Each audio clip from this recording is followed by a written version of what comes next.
Rome's most underrated pasta. YouTube's full of recipes, but I dare you to find one video showing you a wine pairing on it. Now let's pop some corks. Welcome to the cave.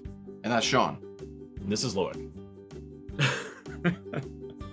So do we go right into this crap? Anyways, welcome to Big Bites, Little Sips. We go big on food, but we make it even better by pairing it with some affordable wines. We're not professional sommeliers. We're just home cooks. Yeah, so we're going to share our experiences with you and hopefully make your food and wine pairing, which sometimes is a bit scary. Some people, they don't know what to do. So we're here to help you. So today I'm going to go to Italy and do some pasta alla Gricia. In Rome, it's famous for 4 pastas. Alla Gricia, you got carbonara, which most people are familiar with. You've got cacio and pepe, which most people are familiar with. You'll also have the amatriciana, which is the only one of the 3 that is tomato based. So alla Gricia, it's almost like carbonara without the egg. Fantastic. So essentially, all 4 of these pastas use guanciale as a base. Not cacio and pepe. Not cacio and pepe. Not cacio and pepe. So that's why this one is sort of the cacio and pepe, which is fantastic. But think about cacio and pepe and tossing in a bit of that delicious porky fat. Let's just call it that. I'm in. You're in? Excellent. You had me at cheese and fat. Excellent. Fun fact, alla Gricia is the oldest of the Roman pastas. And I actually found out that Italy didn't even start using tomatoes before the 16th century.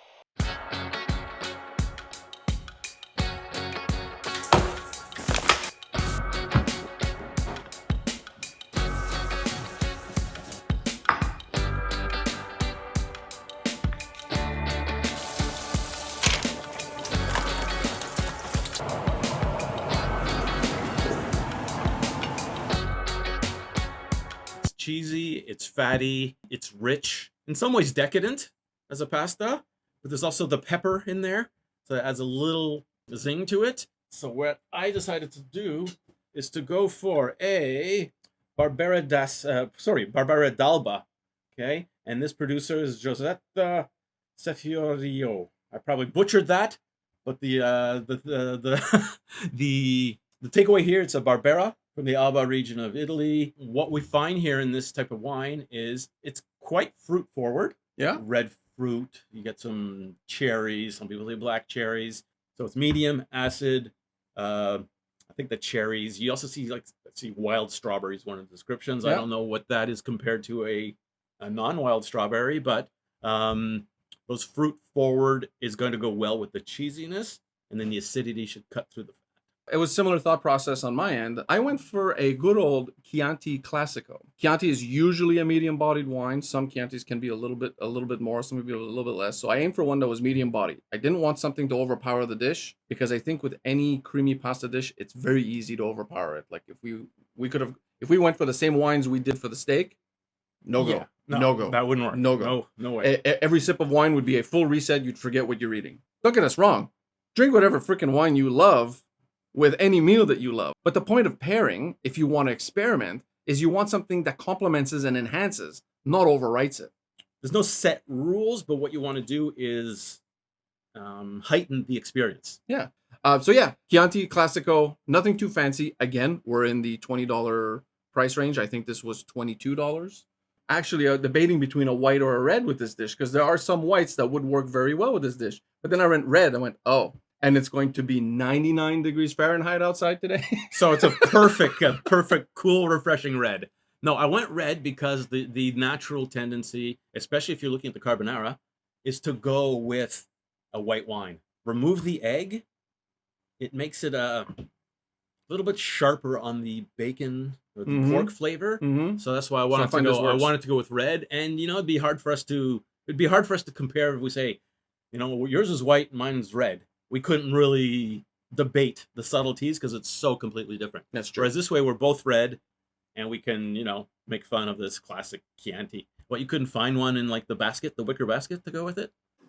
So we're supposed to just do red wine today, but we're not just doing red wine. Sean doesn't know, but I am damn curious to find out how a Prosecco works with this pasta. Let's find out. Hopefully you do it better than I do, and we'll just watch your version. Okay, so is this on camera here?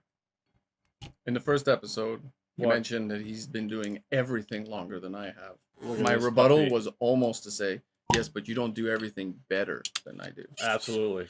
But look at this puppy. Oh yeah. Well, that was easy. Look at that. I guess that's what happens when you got these bigger forearms. You can cut the foil easier. Oh, you're going old school. Yes, sir. Every time I use some fancy new tool, I've broken more corks with fancy tools that are supposed to be easier than the traditional method.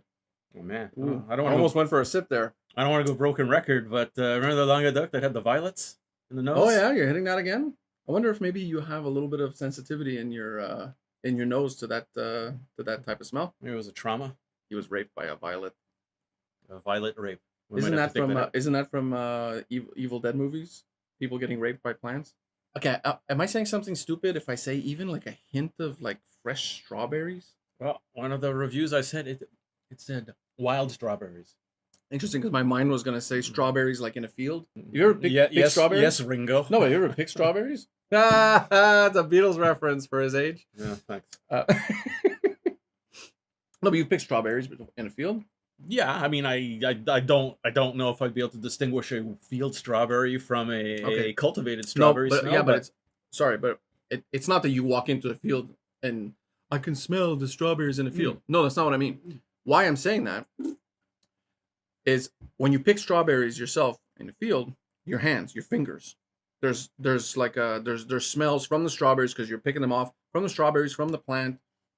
And there's a all the residual in your hands, and that's Okay, where I'm okay. getting the smell I from. got It's it. not like you walk into a field and oh, this is quite lovely, John. We should write a song about this. No, that's not what I mean. You forgot your spit bucket. I did forget. Bought your new spit bucket.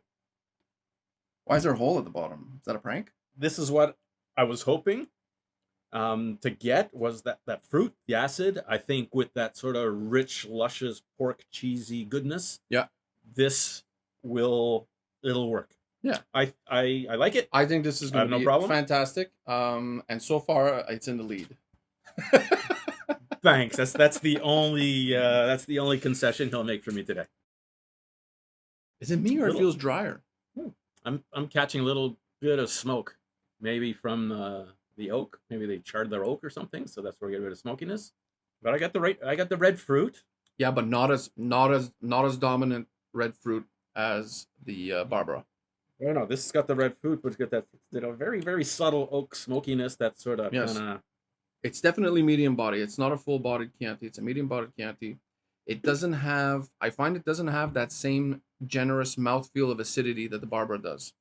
The smokiness and as we know, pork and smokiness go together. Yeah, they work well. So yeah, I think I'm gonna be curious, but I still think this is in the lead. If I had to make a prediction right now, I think this one wins. This one is going to be a more overall better experience. But it's going to be interesting to see if the surprise is going to throw a monkey wrench in all this stuff. the surprise. Oh yeah, see, it's not even. None of that surprises. I didn't even Is bring. it- is I it- didn't even bring it in. Is here. it that stale that you need a surprise halfway through the second episode? 100%? Okay, excellent.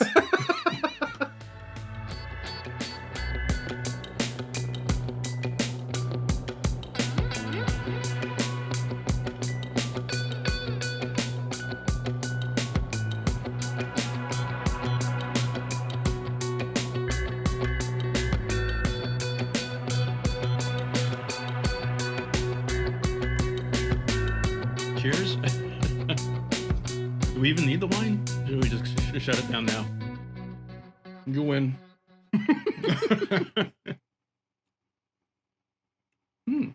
Okay, so on the Barbera, we've nailed it. Those bright cherry, your wild strawberry that Yeah. you're talking about. Wow, it was like a firework, a little boom of fruit, and it sort of cascaded down, and then the beautiful silkiness of this cheese and pork fat. I got that explosion of fruit like on a bed of fat and creaminess with lots of salt, delicious. But what's surprising me is how the acidity at the end elevates that pepper. I said the sharpness and the acidity, but there's also a bit of the sharpness of the pepper Yeah, that accentuates. It almost brings out the heat of the pepper too. Okay. Little super Chianti. In all fairness, maybe I understand why all other YouTube channels who do recipes of this dish don't talk about pairing it with any kind of wine. because it doesn't need anything. So first impression, it gives me the exact same experience, but way smaller peaks of flavor. Everything seems more, everything just seems kind of flattened a little bit in terms, like before I had the peak of the fruit, peak of the fat, the salt, peak of the pepper at the end. This just made everything kind of rounded on the peaks, not as peaky in flavor. Things are a little bit more mellow. At this point, the Barbera is more for me because I like peaks. I like that contrast within each bite. What's that horrible Disney ride there? It's a Small World after all. It's very gentle, Yeah, flowing. If you like Yeah. that kind of thing, it's pleasant. So it's very harmonious. When you have this, Yeah. a bit of the Chianti. and there's something in pairing that salt goes well with, and that's bubbles. Well, So I wanted to try a cold Prosecco with this because I wanted to see how a fresh, dry, very little bit of fruit does, but how the bubbles complement the salt. Well, the salt, and would sort of cleanse the fat also. So I'm curious. And the carbonic acid in there. Have you ever tried a Prosecco with Alla Gricia? I would say no. Whoa, Bang! boom, Bring your my other glass. petit glass.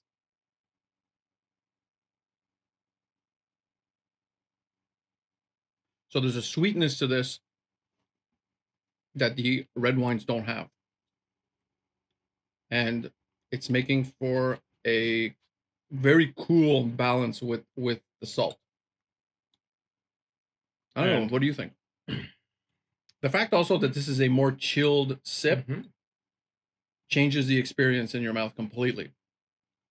You know, you got that sort of rich fattiness up front, but then the acidity and the sweetness also kind of come in and sort of cleanse it out. Yeah. The bubbles at the end kind of calm down or dissipate the heat from the pepper. Mm-hmm. Yeah, I could see why people would like a Prosecco with this would be great. It's working for you. I'm gonna say something that is going to make my carnivore friends jump to the ceiling, but this dish rivals that dry aged steak from the last episode.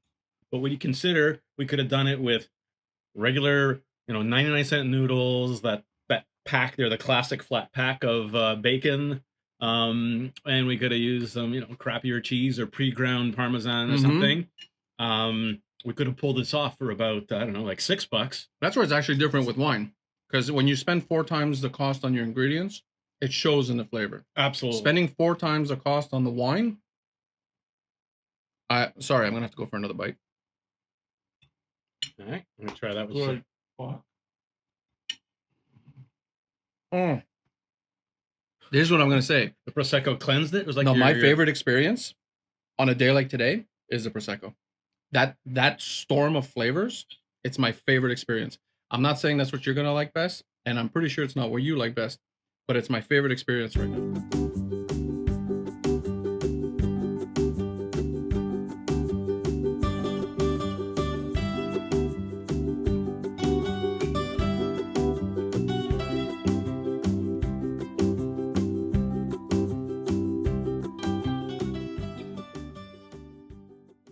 Everyone, go make this. What do we do next? Let us know in the comments which YouTube channel we should look at to find our next recipe. We're gonna pair some wine. Maybe pass me the Prosecco.